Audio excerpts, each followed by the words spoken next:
it really did help. Okay, so Intendevi. just... Riproduci il brano I Want to Give You My Dreams. That is very nice. That was my Alexa. Intendevi. That was funny. I mean, this was a very nice part of my thing, and I don't think I'm gonna cut it. I mean, you're gonna have so much fun. I blushed. I don't know, but it was very funny. Hello guys, Dario here. Thanks for joining. This is my first time ever that I make a video like this in which I talk about a specific topic. But since I've been working on a very big embroidery on a sweater, I just wanted to share with you some of the thoughts I had while I was working that I think they could be useful for any of you who would like to start embroidering on a knitted fabric, or for those who already know how to embroider on a woven fabric but is quite afraid of working an embroidery on a knitted fabric. So we can talk about this a little bit, and I'm gonna share with you the thoughts I had. So let's get started. Now I'm going to show you the embroidery I was talking about. So here I have it. This is the front part of a sweater, and this is the embroidery. So you can see that it's very big, and it covers almost all the front part of the sweater. I also have here a little swatch that I've done this winter. So let's start with the first thought I had.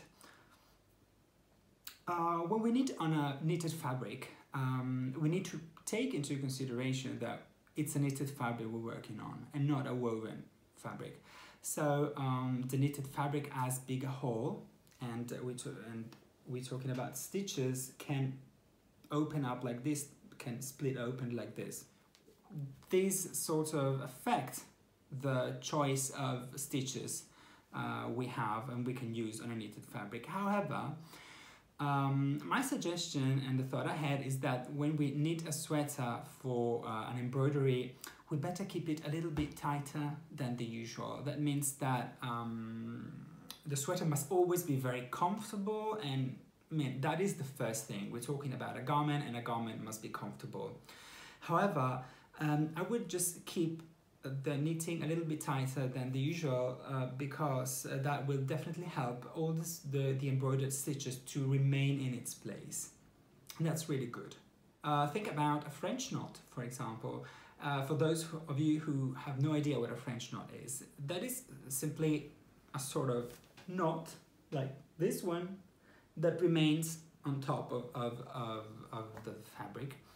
If I were making a French knot on a very loose knitted fabric, that would simply sink into the fabric, and that's not what we want to happen. So, as I said before, try to keep the knitted fabric a little bit tighter than the usual. That will definitely help your embroidery to stay in place.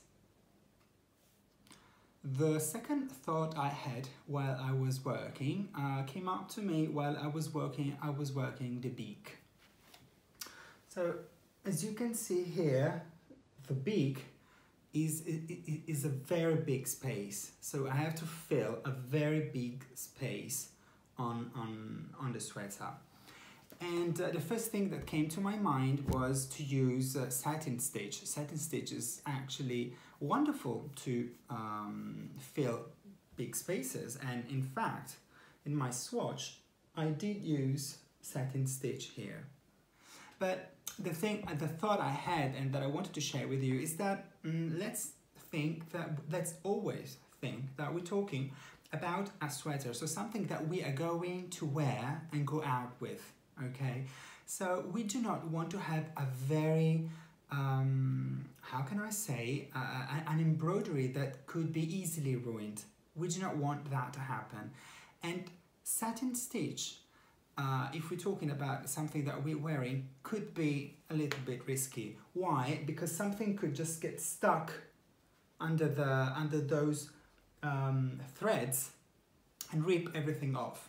I'm exaggerating, that's not going to happen really like this, but you know, we just do not want to have any problem. Exactly as when we work a collar work and we try to, you know, catch the floats on the back because we do not want to have too long floats on the back. Same thing happened with satin stitch when we are working an embroidery. So in my opinion, you might want to consider to use a different stitch. I used split stitch, for example. It's really good to fill big spaces and it's great for using different shades. We are talking about 2 different stitches, I know. So 2 different stitches, 2 different results. That is blatant, self-evident really. But in my opinion, it's always better to use split stitch, for example, to fill big spaces on a sweater that we are going to wear and that we could also wear with a jacket on, with something that could go and touch our embroidery. That is my advice and a thought I had while I was working. A third thought I had while I was working, and I have to be honest, when I first started embroidery, I really had no idea of this and I never thought about it.